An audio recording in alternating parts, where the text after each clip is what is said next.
అందరికీ నమస్కారం. శ్రీమద్ భగవద్గీత ఆధ్యాత్మిక రహస్యాల శీర్షికలో శ్రీ త్రినాథ్ గారు ధారావాహిక ప్రసంగం చేస్తున్నారు. వారి ధారావాహిక ప్రసంగంలో ఈరోజు 229వ ప్రసంగం చేస్తున్నారు. శ్రీ త్రినాథ్ గారికి స్వాగతం. శ్రీమద్ భగవద్గీత ఆధ్యాత్మిక రహస్యాలు ఒక కార్యక్రమం అద్భుతము, అమోఘము, అద్వితీయం. ఈ యొక్క కార్యక్రమాన్ని యథాతథంగా అర్థం చేసుకుంటే, అంటే సత్యత ఆధారంగా అర్థం చేసుకుంటే, తత్వము ఆధారంగా అర్థం చేసుకుంటే, తార్కికము ఆధారంగా అర్థం చేసుకుంటే, ఇంగిత జ్ఞానం ఆధారంగా అర్థం చేసుకుంటే మన జీవితం మారిపోతుందండి.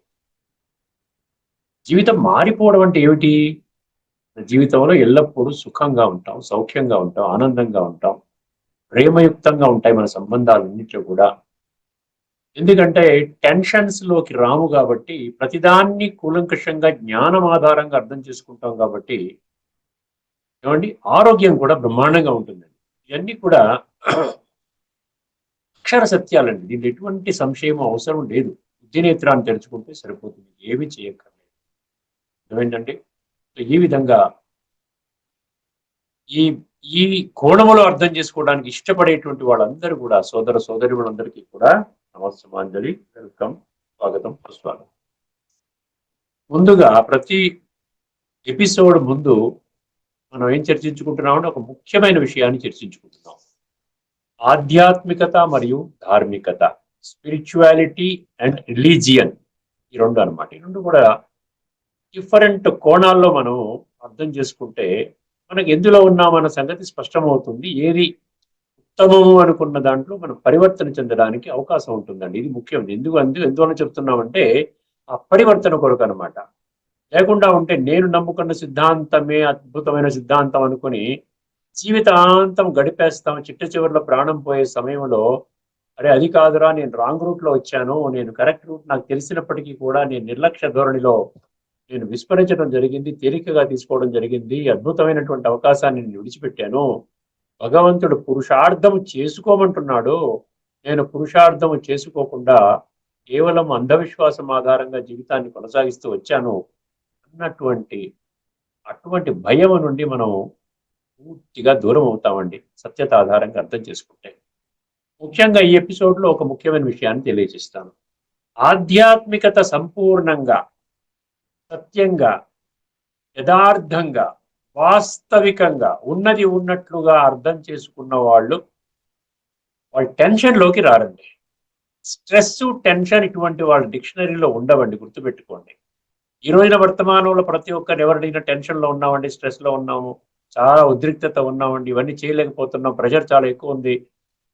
ఈ విధంగా ఆఫీసులో ఉద్యోగస్తులు కానీ, ముఖ్యంగా ఇప్పుడు సాఫ్ట్వేర్ ఇండస్ట్రీలో అందరూ కూడా, అసలు సాఫ్ట్వేర్ ఇండస్ట్రీలో ఉన్న ప్రతి ఒక్కరికి కూడా ఆధ్యాత్మికత కావాలి, గుర్తుపెట్టుకోండి. ఎందుకంటే వాళ్ళకున్న టెన్షన్స్ ప్రపంచంలో ఎవరికి లేవు. అర్థమైంది? అంత ఒత్తిడిలో పనిచేస్తారు. కేవలం ధనము, ఒక ధనమూలం మిదం జగత్ అనేది అన్నట్టుగా కేవలం ధనార్జన ముఖ్యంగా పెట్టుకుంటారు, మిగతా అన్ని విడిచిపెట్టేస్తారు. ఆరోగ్యం పాడైపోయినా పర్వాలేదు, ఏమైపోయినా పర్వాలేదు, సంబంధాలు పాడైపోయినా పర్వాలేదు, మాకు డబ్బు కావాలి, పెద్ద ఫ్లాట్ కొనుక్కోవాలి, 5 కోట్లు పెట్టి ఇప్పుడు మంచి ఫ్లాట్ కొనుక్కోవాలి, హై ఎండ్ కార్లలో తిరగాలి, పెద్దగా చాలా ఉన్నతంగా డబ్బున్న వాడిగా అనిపించుకోవాలి. ఇటువంటి ధోరణిలో పడిపోయి వాళ్ళు విలువలకి తిలోగాలిస్తున్నారు, విలువలకు విలువ లేకుండా చేసుకుంటున్నారు. అటువంటి ప్రతి ఒక్క సాఫ్ట్వేర్ ఇంజనీర్ అండి, హార్డ్వేర్ ఇంజనీర్ ఎవరైనా కానివ్వండి, ఈ ప్రెషర్లో ఉన్న ప్రతి ఒక్కరికి కూడా ఈ ఆధ్యాత్మిక జ్ఞానము ఖచ్చితంగా అవసరం ఉంటుంది, గుర్తుపెట్టుకోండి. ఎందుకు ఆధ్యాత్మిక జ్ఞానంలో ఉన్నవాడు చాలా తేలికగా ఉంటారు, నవ్వుతూ ఉంటారు, హాయిగా ఉంటారు? ఎందుకంటే వాళ్ళకి తెలుసు జీవితంలో ఒడిదుడుకులు ఖచ్చితంగా వస్తాయి. అప్స్ అండ్ డౌన్స్ అంటాం కదా. ఒక్కొక్క సందర్భంలో మంచి విషయాలు వింటాము, ఒక్కొక్క సందర్భంలో చాలా డేంజరస్ విషయాలు వింటాము, ఉద్రిక్తతని కలిగించే విషయాలు వింటాము. అర్థమైందండి? మనకు అనుకూలంగా లేనటువంటి విషయాలను వింటాము. మరి ఇలాంటి ఇన్ని విషయాలు ఈ విధంగా జరుగుతున్నప్పుడు అయినా కూడా ఆ శక్తిని తెచ్చుకొని, ఆంతరిక శక్తిని తెచ్చుకొని వాళ్ళు ఆ విధంగా ఒక బ్యాలెన్స్డ్ లైఫ్ని మెయింటైన్ చేస్తున్నారు అంటే ఆధ్యాత్మిక జ్ఞానం వల్లనేనండి, గుర్తుపెట్టుకోండి. ఏ కారణంగా వాళ్ళు చేస్తున్నారు? ఆధ్యాత్మికత ముఖ్యంగా వాళ్ళకి ఏ యొక్క నిగూఢ సత్యాన్ని స్పష్టం చేస్తుంది. ఇది తెలుసుకోవాలి మనం. ఆధ్యాత్మిక దృష్టికోణంలో ఉన్నటువంటి వాళ్ళకి ఏమర్థమవుతుంది తెలుసండి, ప్రతినిత్యము ఆత్మ ఆత్మ అభ్యాసం చేస్తూ ఉంటారు. ప్రతి నిత్యము నేను ఆత్మని, శరీరము నాది, నేను ఆత్మని, శరీరము నాది అన్న అభ్యాసము చేస్తూ ఉండటం వలన ఏమవుతుందండి, ఆత్మలోని గుణాలు, శక్తులు వాళ్ళకి అనుభవంలోకి వస్తాయి. ఇది ముఖ్యమైన విషయం. ఆత్మ యొక్క గుణాలు, శక్తులు అనుభవంలోకి వచ్చినప్పుడు ఏమవుతుందండి, వాళ్ళు నిండు కుండలాగా ఉంటారు. నిండు కుండ తొణకదు అంటారు చూసారా, నిండు కుండ తొణకదు అంటారు. అంటే ఎందుకంటే ఇప్పుడు మిగతా వాళ్ళకి ఏమవుతుంది, ధార్మికం అంటే భౌతికము, భౌతికం అంటే ధార్మికము. అర్థమైందండి, వాళ్ళకి ఏమవుతుంది, లోపల ఖాళీగా ఉంది. వాళ్ళు ఎందుకంటే శక్తులు, గుణాలు, శాంతి, సుఖం బయట ఎత్తుకుంటున్నారు. కానీ భగవంతుడు ఏమంటున్నాడు, 26 దివ్య గుణాలు, అష్టశక్తులు నీకు ఆత్మలో నేను ఆ విధంగా సేఫ్ డిపాజిట్ లాకర్లో మీ బంగారాన్ని ఎట్లా పెట్టుకుంటున్నారు, మీ వజ్ర వైడూర్యాలు ఎట్లా పెట్టుకుంటున్నారు, మీ విలువైన వస్తువుని, మీ ధనాన్ని, ఆ విధంగా భగవంతుడు ఈ యొక్క అద్భుతమైనటువంటి ఆణిముత్యాలని, గుణాలు, శక్తులని ఆత్మలో నింపి పెట్టడం జరిగింది ఈ సృష్టి ఆరంభములో. గుర్తుపెట్టుకోండి. అర్థమైందండి. ఎప్పుడైతే ఆత్మ అనుభవం చేస్తామో అప్పుడు ఏమవుతుంది, ఈ గుణాలు, శక్తులన్నీ కూడా ఏమవుతాయి, ప్రాక్టికల్ అప్లికేషన్లోకి వస్తాయి, అనుభవంలోకి వస్తాయి. అర్థమైందండి. వాళ్ళకి మరొక ముఖ్యమైన విషయం అర్థమవుతుందండి. ఆత్మ ఎంతవరకు ఆత్మ అనుభవంలో మనం మునిగి ఉంటామో వాళ్ళకి ఏమర్థమవుతుందంటే, లైఫ్ అనేది టెంపరీ థింగ్ అంటాడు. ఎందుకంటే టెంపరీ, జస్ట్ కేవలం కొద్ది రోజులు మాత్రమే, కొద్ది నెలలు మాత్రమే, కొద్ది సంవత్సరాలు మాత్రమే ఈ యొక్క ప్రపంచంలో చక్కగా మనము ఇక్కడ ఈ భూమండలంపై మన పాత్ర ఉన్నది. తర్వాత మళ్ళీ మనం వెళ్ళిపోతాము, కొత్త ఇంట్లో మళ్ళీ జన్మ తీసుకుంటాము. ఈ విధంగా శరీరాన్ని తీసుకుంటాము, శరీరాన్ని విడిచిపెడుతూ ఉంటాము. ఆ విధంగా జీవన ప్రయాణము సాగుతుంది కాలచక్రములో. ఇది యథార్థము, ఇది వాస్తవము, ఇది తిరుగులేని, తిరస్కరించలేని సత్యము కదా. ఎవరైనా ఈ విషయాన్ని ఖండించగలుగుతారా? ఎవరు ఖండించలేరు. ఎంత పెద్ద పెద్ద మహామహులైనా, ఎంత మహామండలేశ్వరులైనా, ఎంత పీఠాధిపతులైనా, ఎంత జగద్గురువులైనా ఎవరు ఈ విషయాన్ని ఖండించలేరండి. అర్థమైందండి. ఇదంతా ఒక జగన్నాటకము అనుకుంటారు వాళ్ళు. మనకి అర్థమవుతుంది క్లియర్ గా, నాటకంలో నా పాత్ర ఏమిటి, నేను పోషించాలి, నా పాత్రని నేను పోషించాలంతే. ఎదుటివాడు వాడి పాత్రని మరిచిపోయి ఏదో మాట్లాడుతున్నాడంటే నాకేం సంబంధం. ఇది ప్రతి ఒక్కరు పాత్రలే, గుర్తుపెట్టుకోండి, ప్రతి ఒక్కరు పాత్రలే. నేను ఆధ్యాత్మిక కోణంలో ఉన్నవాడికి ఏమర్థమవుతుంది, నేను ఒక యాక్టర్, నేను ఒక పాత్రధారిని. అర్థమైంది. భగవంతుడు సుప్రీం డైరెక్టర్. భగవంతుడు ఆది మధ్యాంతం యొక్క జ్ఞానము తెలిసినవాడు, సర్వజ్ఞుడు, ఆది మధ్యాంతాల జ్ఞాత, ఓమ్నీ ప్రెసెంట్, ఓమ్నీజియంట్. ఓమ్నీ ప్రెసెంట్ కాదు, ఓమ్నీజియంట్. అన్నీ తెలిసినవాడు. నాకేం చెప్తున్నాడు, ఆయన నీ పాత్ర, నీవు పాత్ర అనుకుని పోషించు అంటున్నాడు. అప్పుడు ఏమవుతుంది, ఎదుటి వాళ్ళ పాత్రని మరిచిపోయి ఏదో విధంగా అరిచినా, కరిచినా, కోపంగా చేసినా, ఉద్రిక్తత కలిగించిన ఈ నిండుకొండగా ఉన్నటువంటి ఈ యొక్క ఆత్మ అభిమాని, ఆత్మ యొక్క ఉనికిలో, ఆత్మ యొక్క అస్తిత్వంలో, ఆత్మ యొక్క అనుభవంలో ఉన్న వ్యక్తి వణకకుండా ఉంటాడు. పర్వాలేదండి అంటాడు. దీనివల్ల ఏమవుతుంది చూడండి, చాలా తేలికగా ఫీల్ అవుతాడు. ఎందుకంటే నా పాత్రని నేను ఎదుటి వ్యక్తుల యొక్క రియాక్షన్ ఆధారంగా నేను నా పాత్రని మార్చుకోను. భగవంతుడు నాకు ఇచ్చినటువంటి డైలాగ్స్ ప్రకారంగానే నా పాత్రని నిర్వహిస్తాను, పోషిస్తాను. You accept, don't expect, don't react. అర్థమైందండి. రియాక్షన్, ప్రోయాక్షన్ రెండు ఉన్నాయండి. రియాక్షన్ అంటే ఏమిటి, అవతల వాడు పిచ్చి పిచ్చిగా మాట్లాడితే మనం కూడా మన పాత్రని మర్చిపోయి మాట్లాడతాం. అది రియాక్టింగ్ అవ్వడం అన్నమాట. అర్థమైందండి. ప్రోయాక్టింగ్ అంటే ఏంటి, నీ యొక్క పాత్రలో ఉండి అవతల వాడి రియాక్షన్కి లోనవ్వకుండా, నీ యొక్క స్థితి పాడవకుండా, నీ ఉన్నతమైనటువంటి లక్ష్యం ఏదైతే ఉందో, ఆధ్యాత్మికంగా ఉన్నతంగా ఎదగడము నీ లక్ష్యము. ఇప్పటి వరకే జన్మ జన్మలుగా నీవు చేసిన నీచ, నికృష్ట, భ్రష్ట, దుష్ట, పాప కర్మల ఫలితముగా నీ ఆత్మలో నిక్షిప్తము కాబడిన లేక పేరుకుపోయినటువంటి తమో ప్రధాన సంస్కారాలని కడుక్కోవడం నీ లక్ష్యము. నీ యొక్క లక్ష్యం ఎంత ఉన్నతం అంటే, నేను రాబోయేటువంటి సత్యయుగములో, స్వర్గము అనబడేటువంటి సత్యయుగములో ఉన్నతమైనటువంటి జన్మను పొందడానికి నేను ఇక్కడ పాత్రను అభినయిస్తున్నాను. ఇప్పటి వరకు నాకు ఆ లక్ష్యము లేదు. ఇప్పుడు భగవంతుడు ఒక స్పష్టమైన లక్ష్యాన్ని నాకు ఇవ్వడం జరిగింది. చూసారు ఎంత అద్భుతమైనటువంటి ఆలోచన, ఎంత మన యొక్క బ్రాడ్ మైండెడ్నెస్ ఎలా అవుతుంది చూసారా, మన దృక్కోణమే మారిపోతుంది. ఎవరో నన్ను గౌరవించలేదు, ఎవరో నాకు నమస్కారం చెప్పలేదు, ఎవరో ఏదో అన్నారు, ఎవరో నా మాట వినలేదు. అర్థమైందండి. ఎప్పటికీ కూడా గుర్తుపెట్టుకోండి, తప్పులు మన వల్ల కూడా జరుగుతున్నాయి. మనం అంతా పర్ఫెక్ట్ ఏం లేవు. ఎదుటివాడి యొక్క ఇంపర్ఫెక్షన్ చూసి మనం వైలెంట్ గా రియాక్ట్ అవ్వడానికి మనమేమన్నా పర్ఫెక్ట్ గా ఉన్నామా? మనమేమన్నా భగవంతుడిమా? ఇప్పుడు మనం పర్ఫెక్ట్ గా తయారు చేయడానికి భగవంతుడు ఒక మార్గదర్శక సూత్రాన్ని, ఆ శ్రీమతాన్ని మనకి ఇవ్వటం జరిగింది. దానికి అనుగుణంగా మన యొక్క ఆలోచన ధోరణి, మన యొక్క బుద్ధి యొక్క ఆలోచన బుద్ధి యొక్క విధానాన్ని మనం మార్చుకుని పరమాత్మ చెప్పినటువంటి మార్గమే మనకి ముఖ్యంగా మనకు కనబడాలి. మిగతావన్నీ తేలికగా మనం తీసుకుంటాం. కాబట్టి వీడు నిశ్చింతగా ఉంటాడు. టెన్షన్ సిచ్యువేషన్ లో కూడా నిశ్చింతగా ఉండడానికి కారణం ఏంటంటే, అక్కడ పెద్ద కొండంత సమస్యని తేలికగా తీసి పారేస్తాడు. అంతే. పర్వాలేదులండి, ఏం పర్వాలేదు, దానికి ఏముందిలండి, తప్పులు జరుగుతూ ఉంటాయి, ఇప్పుడు ఈ విధంగా చేయండి సరిపోతుంది, అంతే. ఇది ఆధ్యాత్మికం అండి. ఆధ్యాత్మికంలో ఎందుకు ఆరోగ్యం బాగుంటుంది, ఆరోగ్యం బాగుండడానికి అవకాశం ఏంటి అంటే ఇదనమాట. ధార్మికంలో ఏమవుతుందంటే, ధార్మికం అంటే భౌతికము. భౌతికములో ఇది ఈ భూమండలం అంతా ఒక నాటక రంగము. అర్థమైంది. ఇక్కడ నేను ఒక పాత్రధారిని, భగవంతుడు ఈ యొక్క క్రియేటర్ డైరెక్టర్ ఆయన. ఏ జ్ఞానం లేదు వాళ్ళలో. కాబట్టి ఏమనుకుంటాడు, ఇక్కడ నేను రియల్ గా ఉన్నానంటాడు. నేను దేహం అనేటువంటి భ్రాంతిలో పడిపోయి, నేను పాత్రని కాదు, నేను ఇక్కడ భూమండలంపై పర్మనెంట్ గా ఉంటాను. ఆత్మని అనుకున్న వాడికి ఏం తెలుస్తుంది, ఈ శరీరాన్ని విడిచిపెట్టి మళ్ళీ కొత్త శరీరం తీసుకోవాలి.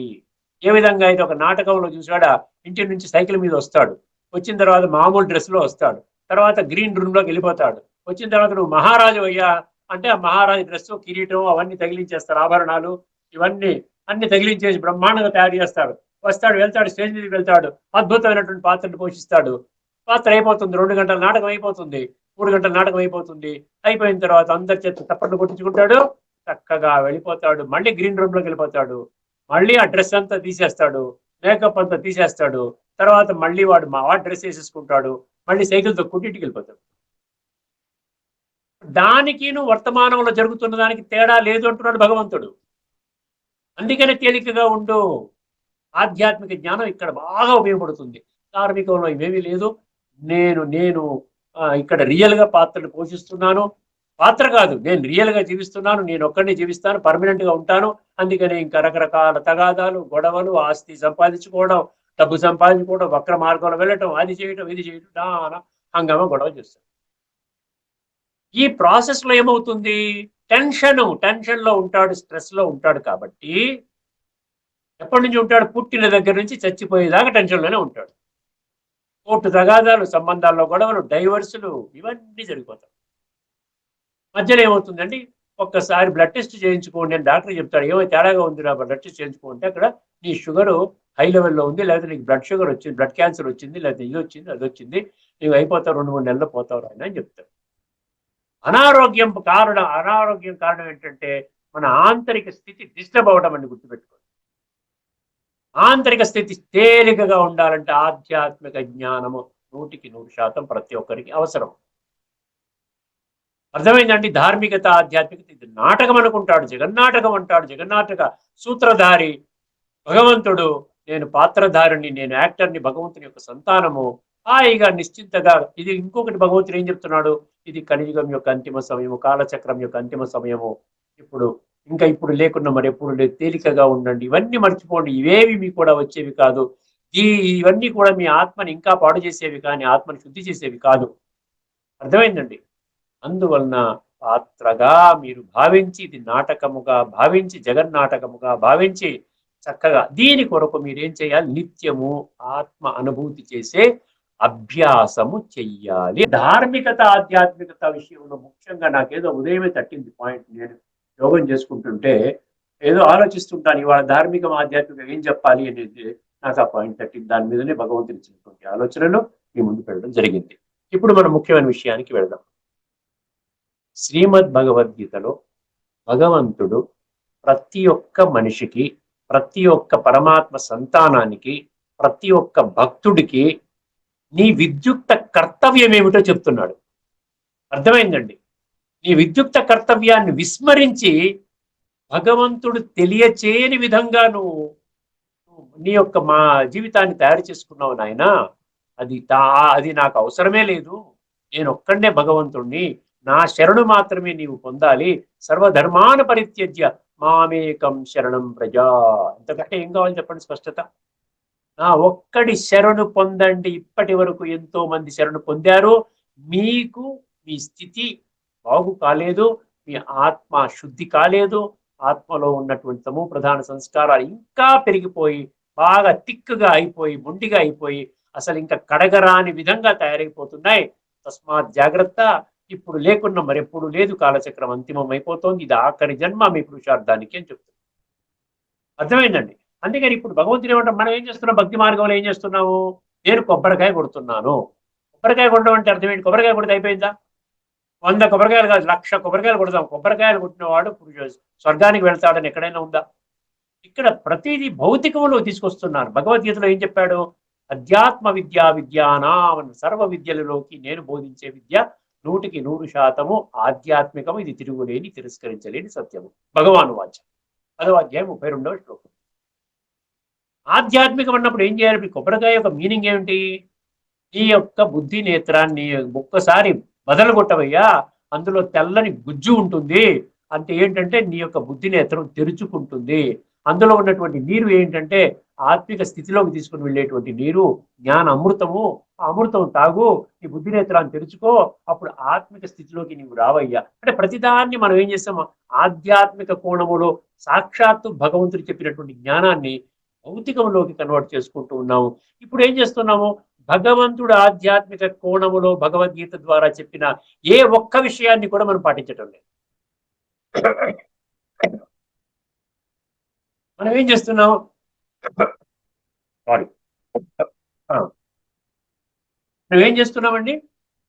భగవంతుడు చెప్పినటువంటి మాటలని 100% విస్మరించి శాస్త్రాల పేరు మీద చెప్పినటువంటి విషయాలకి అత్యంత ప్రాధాన్యతనిచ్చి మనం ఏం చేస్తున్నాం? ఆత్మ విషయాన్ని మర్చిపోయాం. అర్థమైందండి? నేనేమి చేయక్కర్లేదు, నువ్వు కేవలం ఈ పఠన పారాయణ శ్రవణ ప్రచారం చేసుకోనైనా పర్వాలేదు. ఆ విధంగా లక్షల సంఖ్యలో ఈ ప్రవచనాలు ఇవన్నీ వింటున్నాము.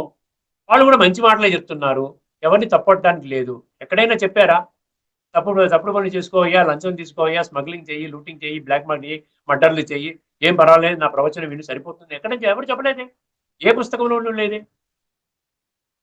ఇది చాలా తీవ్రమైన విషయం అండి, తీవ్రాతి తీవ్రమైన విషయం. ఇది అంతా మన జీవితాన్ని ఆ విధంగా అధః పాతాళానికి నెట్టుకోవాలా, లేక సర్వోన్నత శిఖరాలకు తీసుకుని వెళ్ళాలనేది మన ఈ యొక్క సంకల్పం ఆధారపడి ఉంది.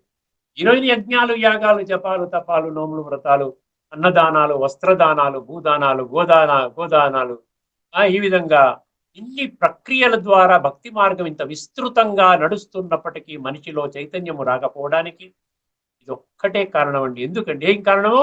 భగవంతుడు భగవద్గీత ద్వారా చెప్పినటువంటి శ్రీమతం ఆధారంగా మనము మన జీవితాన్ని కొనసాగించటం లేదు. అసలు చెప్పాలంటే మనము ఆత్మపరంగా ఏమి చేయటం లేదు, శరీరపరంగా చెయ్యమని భగవంతుడు చెప్పలేదు. ఎందుకంటే భగవంతుడు కూడా నిరాకారుడు, జ్యోతి స్వరూపుడు, పరంపిత పరమాత్మ. అందుకనే గత ఎపిసోడ్లో మనం చర్చించుకున్నాం చూసారా, 4వ అధ్యాయం 11వ శ్లోకం, ఏ ధామాం ప్రపద్యంతే తాం తథైవ భజామ్యహం మమ వర్తమానువర్తంతే మనుష్యా పార్థ సర్వశః. అందరూ నా మార్గం నడవలసిందే. ఇవాళ కాబట్టి రేపైనా, రేపు కాబట్టి ఎల్లుండైనా, లేకపోతే చిట్ట చివరి చనిపోయే దశలోనైనా భగవంతుడు నేను ప్రత్యక్షం అవుతాను, నేను మీ ఎదురుగుండా ప్రత్యక్షం అవుతాను, అప్పుడు మీకు రక్త కన్నీళ్ళు వస్తాయి, అప్పుడు అనుభూతి జరుగుతాయి. మీకు శరీరం సహకరించదు, కంప్లీట్గా కుళ్ళిపోతుంది, అన్ని ఆర్గన్స్ పాడైపోయే, చేతులు కదలవు, కళ్ళు కనపడవు, చెవులు వినవు, నోటితో తినలేము, కాళ్ళు నడవలేదు. ఏమి పని చేయని స్థితిలో అప్పుడు మీకు భగవంతుడు సాక్షాత్కారం జరుగుతుంది. నాయనా, నా బిడ్డ, నేను ఇంతకాలం తీర్చిదిద్దుతున్నాను, ఇంత చక్కటి విశ్లేషణాత్మకంగా జ్ఞానం చెప్తున్నాను, బుద్ధి నేత్రాన్ని తెరవమని చెప్పాను, అంధవిశ్వాసాన్ని విడిచిపెట్టమని చెప్పాను, నా మాట వినలేదు, మరి నేనేం చేస్తాను, నీ భాగ్యంలో లేదు, అంతకంటే ఏం చేయగలుగుతావు? ఇదే విషయాన్ని చెబుతూ నువ్వేం చెయ్యాలి, నువ్వు ఏం చేస్తే నేనేమిస్తాను అన్న విషయాన్ని స్పష్టం చేసేటువంటి ఒక శ్లోకాన్ని మీ ముందుంచబోతున్నానండి. శ్రద్ధగా వినండి. శ్రద్ధావాన్ లభతే జ్ఞానం. ఇది 9వ అధ్యాయంలోని 22వ శ్లోకం అండి. 9వ అధ్యాయంలోని 22వ శ్లోకం. ఒకసారి శ్లోకం వినండి. ఇది వరకు కూడా చెప్పినట్టున్నాను, కానీ ఇప్పుడు ఇంకొక కోణంలో చెప్తున్నాను కాబట్టి మీకు ఇంకా కొత్తగా అర్థమవుతుంది.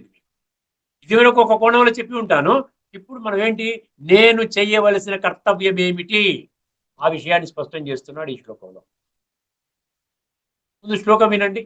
అనన్యాశ్చింతయంతో మాం ఏ జనాః పర్యుపాసతే తేషాం నిత్యాభియుక్తానాం యోగక్షేమం వహామ్యహం. ఇది శ్లోకం, ఫేమస్ శ్లోకం, అందరికి తెలిసిన శ్లోకం. ఇదొక శ్లోకము, ఆ యదా యదా హి ధర్మస్య, ఈ రెండు, పరిత్రాణాయ సాధూనం, ఈ 3 శ్లోకాలు చాలా ఫేమస్. మిగతా శ్లోకాలు చదువుకోవాలి, కానీ ఇవన్నీ ఎవరైనా అనేస్తారు, మామూలుగా పాడేస్తారు. అనన్యాశ్చింతయంతో, ఇక్కడ ఒక్కొక్క పదాన్ని మీరు విశ్లేషణ చేస్తే మీకు అర్థమవుతుంది భగవంతుడు నన్ను ఏం చేయమంటున్నాడు. అనన్య అన్నప్పుడు భక్తి మార్గంలో నేను గుర్తించానా?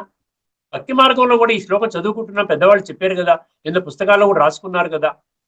అనన్య అంటే ఏంటి? అనన్య అంటే అన్యులెవరు భగవంతుడు కాదు, నేనొక్కడినే భగవంతుడు.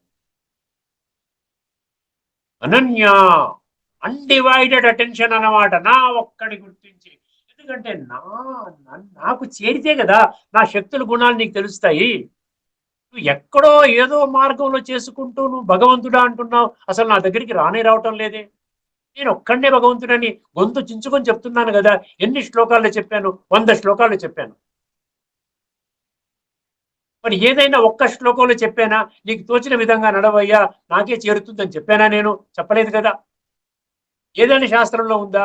నీ ఇష్టం వచ్చినట్టు భావించుకొని అదే భగవంతురాన్ని గాలిలో దీపం పెట్టుకొని ఆ విధంగా ఆరిపోకుండా ఉంటే ఉంటుందా? అది బుద్ధి నేత్రాన్ని దేనికి ఇచ్చాను? నేనే బుద్ధి నేత్రాన్ని ఇస్తే నన్ను తెలుసుకోవడానికి బుద్ధి నేత్రాన్ని మూసుకుంటున్నావు. నన్ను తెలుసుకోవడానికి బుద్ధి నేత్రాన్ని మూసుకుంటున్నావు. నువ్వు చిన్న చిన్న విషయాలకి బుద్ధిని వాడుకుంటున్నావు. సినిమాకి వెళ్ళాలి, ఏ సినిమాకి వెళ్ళాలి, బుద్ధిని వాడుకుంటున్నావు. నడిచి వెళ్ళాలా, ఓలాలో వెళ్ళాలా, బుద్ధిని వాడుకుంటున్నాం. ఇంటర్వెల్లో పకోడీ, జిలేబీ తినాలా, పాప్కార్న్ తినాలా, ఐస్ క్రీమ్ తినాలా, సమోసా తినాలా, బుద్ధిని వాడుకుంటున్నావు. దానికోసం ఇవ్వలే బుద్ధిని, నన్ను గుర్తించడానికి బుద్ధిని ఇచ్చాను నేను. అనన్య అంటే ఎంత మీనింగ్ చూస్తారు, అన్డివైడెడ్. ఆయన భగవంతుడు, ఈయన భగవంతుడు, అందరిలో భగవంతుడు అని మనం డైల్యూట్ అయిపోయింది. ఈ రోజున ఏ భగవంతుడు ఎక్కడున్నారు, ఎవరు, ఆయన యొక్క నామ రూప దేశ కాల గుణ కర్తవ్య సంబంధ అంటే మనం జీరో. ఏం చెప్పలేకపోతున్నాం. ఒకరు రాముడు అంటారు, ఒకరు కృష్ణుడు అంటారు, ఒకరు ఆంజనేయుడు అంటారు, ఒకడు సాయిబాబా అంటారు, ఒకరు సత్యసాయిబాబా, ఒక షిరిడి సాయిబాబా, ఒకటి వైష్ణవిదేవి. ఈ విధంగా ఉంటే మళ్ళీ భగవంతుడు అనన్య ఎందుకు అంటాడండి అక్కడ? అనన్య అన్డివైడెడ్ అటెన్షన్ కావాలి నాకు. దాని కొరకు నన్ను గుర్తించాలంటే ముందు నిన్ను నీవు గుర్తించుకోవాలి, ఒక ఆత్మగా గుర్తించాలి. అనన్యాస్ చింతయంతో మాం సారీ అనన్యాస్ చింతయంతో మాం అన్నాడు. మాం అంటే నన్ను, అక్కడ మేము అనలేదు, వి అనలేదు, డబ్ల్యూవిఈ అనలేదు, డబ్ల్యూఈ అంటే వి అంటే మేము. అక్కడ ఎక్కడ అనలేదు భగవాను వాచ, భగవంతుడు వాచ అన్నాడా? శ్రీమద్ భగవంతుల గీత అన్నాడా? శ్రీమద్ భగవద్గీత. అవ్యభిచారి భక్తి కావాలి అన్నాడు. అంతకంటే ఇంత కఠినమైన పదం వాడతాడండి? ఏక భక్తిర్ విశిష్యతే అని అన్నాడు. అనన్య అనే పదాలు ఎన్నో శ్లోకాల్లో ఉన్నాయి. మీకు ముందుకు ఇప్పటికే చెప్పడం జరిగింది. అనన్యాస్ చింతన అంటే ఏమిటి? చింతన అంటే శరీరము ద్వారా చేసేది కాదు. చింతన అంటే ఆత్మ ద్వారా చేసేది, అంటే మనసు ద్వారా చేసేది. మనసు, బుద్ధి, సంస్కారాలు ఆత్మ యొక్క 3 దివ్యమైన అద్భుతమైన శక్తులు. ఈ యొక్క శక్తుల్ని వర్తమానములోని అత్యధిక శాతం మనుషులు గుర్తించలేదు. అనన్యాస్ చింతయంతో మాం ఏ జనాహ అనేసాడండి. అండర్లైన్ చేసుకోండి. ఏ అంటే యహ, యహ అంటే ఎవరైతే. ఎవరైతే అంటే ఈ పుడమి మీద వర్తమాన సమయంలో ఇప్పుడు ఈ క్షణంలో 850 కోట్ల మనుషులలో ఎవరైతే, మనం మళ్ళీ ద్వాపర యుగంలో వెళ్ళిపోతాం, భగవద్గీత అనగానే ద్వాపర యుగంలో వెళ్ళిపోతాం, కురుక్షేత్ర యుద్ధ మైదానంలో వెళ్ళిపోతాం. అదన్నీ కాదు. అనన్యాశ్చింతయంతో మాం ఏ జనాః, ఏ జనులు మనుషులు, మానవులు, ప్రజలు, నరులు 26 శ్లోకాల్లో ఉంది. అర్థమైందండి? ఎందుకు చెప్పాడు? నేను ఎక్కడో ద్వాపర యుగానికి సంబంధించిన వాడికి చెప్తున్నాను అనలేదు కదా. ఒక్క శ్లోకం, ఒక పదం కూడా లేదు కదా. అనన్యాశ్చింతయంతో మాం ఏ జన, ఇందులో అర్థం కాని ఏముందండి? ఈ 850 కోట్ల వర్తమానంలో ఈ భూమండలంపై ఉన్న 850 కోట్ల మనుషులలో ఎవరైతే ఎవరైతే నన్ను వాస్తవంగా నా యొక్క సత్యమైన, సంపూర్ణమైన, ఖచ్చితమైన పరిచయాన్ని తెలుసుకుని నా మీద నన్ను చింతన చేస్తారో, అంటే నన్ను స్మృతి చేస్తారో, మనసులో పూర్తిగా నాకు తప్ప ఇంకెవరికి చోటు ఇవ్వకుండా నన్ను మాత్రమే స్మృతి చేస్తారో, అది మొదటి 2 పంక్తులండి. అనన్యా చింతయంతో మాం ఏ జనా పర్యుపాసతే, ఇది 2వ పంక్తి. ఇప్పుడు 3వ పంక్తి జాగ్రత్తగా వినండి. ఏషాం నిత్యాభియుక్తానాం, ఇక్కడ నిత్య అన్న పదం వాడేటండి. నిత్య అన్న పదం 3వ పంక్తిలో ఉంది, 4వ పంక్తిలో కూడా ఉంది. ఏషాం నిత్యాభియుక్తానాం యోగ అనన్యా చింతయంతో మాం ఏ జనా పర్యుపాసతే, ఇక్కడ ఒకటేసారి ఉంది. ఏషాం నిత్యాభియుక్తానం అంటే ఏంటి? నిత్య 5 నిమిషాల పూజ, ఏదో మొక్కుబడి పూజ, ఏదో కర్మకాండ కింద చేసేటువంటి విధానము కాదు. వర్తమానములో ఈ రోజున నిత్య అన్న పదానికి అర్థము లేకుండా చేసుకున్నాము. ఎవరు కూడా మీకు చెప్పలేదు భగవంతుడితో మీ సంబంధము నిత్యము ఉండాలి, అనునిత్యము ఉండాలి, నిరంతరము ఉండాలి, సదా ఉండాలి. ఎప్పుడైనా ఎవరైనా చెప్పారా మీకు నిత్యం అన్న పదానికి అర్థం లేదా? నిత్యం అంటే ఇంగ్లీష్ పుస్తకంలో ఏమిస్తాడు? Always, at all times. అభియుక్తానం అంటే ఎప్పుడు కనెక్ట్ అయి ఉండాలంట. నిత్యము పరమాత్మతో కనెక్ట్ అయి ఉండాలి. భగవాను వాచ, భగవంతుడి యొక్క ఆదేశము. ఏషాం నిత్యాభియుక్తానాం, ఏషాం అంటే ఎవరైతే ఆ విధంగా నిత్యము నాతో కనెక్ట్ అయి ఉంటారో, మనసు బుద్ధి ద్వారా సూక్ష్మంగా ఆత్మ అనుభవం చేసుకుని పరమాత్మనైనటువంటి నన్ను కూడా సూక్ష్మంగా అర్థం చేసుకుని అనుభవం చేసుకుని మనసు బుద్ధి ద్వారా సంబంధాన్ని జోడించి కనెక్ట్ అయి ఉంటారో తేషాం నిత్యాభియుక్తానాం. ఇది 3వ పంక్తి యొక్క తత్వం. ఆఖరి పంక్తి యొక్క తత్వం ఈజీ అండి. ఇప్పుడు యోగక్షేమం వహామ్యహం, అటువంటి వాళ్ళ యొక్క యోగక్షేమాలు నేను చూసుకుంటాను. అటువంటి వాళ్ళ యోగక్షేమాలు అంటే అక్కడ గుర్తుపెట్టుకోండి, యోగము ద్వారా క్షేమం అనేది ఒక అర్థం వస్తుంది. యోగము ద్వారా క్షేమం అంటే ఏంటి? నీవు నాతో సంబంధాన్ని జోడించినట్లయితే నీ యొక్క ప్రొటెక్షన్. క్షేమం అంటే క్షేమ సుఖాలు, ఎలా క్షేమంగా ఉన్నారండి అంటాం కదా. యోగక్షేమాలు ఎలా ఉన్నాయండి? బాగున్నాయి అంటాం కదా. అంటే నిన్ను సంపూర్ణంగా ఆధ్యాత్మిక జగత్తులో సమృద్ధిగా పరమాత్మ యొక్క ప్రాప్తి ద్వారా ఆత్మలో నిక్షిప్తము కాబడినటువంటి ఈ యొక్క చెడు సంస్కారాలని, మలిన సంస్కారాలని, తుప్పు సంస్కారాలని, తామసిక సంస్కారాలని సాత్వికంగా పరివర్తన చేసుకునే నీ యొక్క అభ్యాసములో నేను నీకు తోడుంటాను అని అర్థం. యోగక్షేమం వహామ్యహం అన్నాడు. నేను వహిస్తాను. అహం అంటే నేను, వహామి అంటే వహిస్తాను. భగవంతుని ఎంత ఖచ్చితమైన వాగ్దానం అండి. నీవు నాతో బుద్ధి ద్వారా కనెక్ట్ అయ్యి ఆ సంబంధాన్ని నిరంతరము కానీ ఆ విధంగా పెట్టినట్లయితే నేను నీ యొక్క యోగక్షేమాలు, యోగము ద్వారా క్షేమము, నీ సంపూర్ణ ఆధ్యాత్మిక జగత్తులో నీవు చేసేటువంటి అభ్యాసములో నేను నీకు తోడుగా నీడగా ఉండి నిన్ను ముందుకు తీసుకొని వెళుతూ చరమ స్థాయికి తీసుకొని వెళ్తాను, హయ్యెస్ట్ స్థితికి తీసుకొని వెళ్తాను, ఈ హిమాలయ పర్వత శిఖరాగ్రాన్ని తీసుకుని వెళ్తాను. ఆ విధంగా ఆత్మని శుద్ధి చేసి నిన్ను సత్య త్రేతాయుగంలో, ముఖ్యంగా సత్యయుగం మాట్లాడుకుందాం. సత్యయుగం కంటే కొంచెం తక్కువ కదా త్రేతాయుగము. సత్యయుగములో నిన్ను శ్రేష్టమైనటువంటి పదవిలో నిన్ను పెడతాను. అక్కడ నుండి నీ యొక్క ప్రయాణము సాగిస్తావు. సంపూర్ణ కల్పము, 3 వంతుల కల్పము అంటే సత్య త్రేత ద్వాపర కలియుగాల, ద్వాపర యుగాల సైతం కూడా నీవు అద్భుతమైన జీవితాలు, అద్భుతమైన జన్మలు నీకు ప్రసాదిస్తాను. దీని కొరకు నీవు చేయవలసిన ఒకటే ఒక కండిషన్ ఏమిటి? నన్ను నీవు నిరంతరము నిన్ను నీవు ఆత్మగా తెలుసుకొని నన్ను పరమాత్మగా తెలుసుకొని మనసు బుద్ధి ద్వారా సంబంధాన్ని జోడించాలి. కానీ ఏమైపోయిందంటే అండి, ధార్మికంగా ఈ శ్లోకాన్ని ఎట్లా అర్థం చేసుకున్నారు తెలుసా?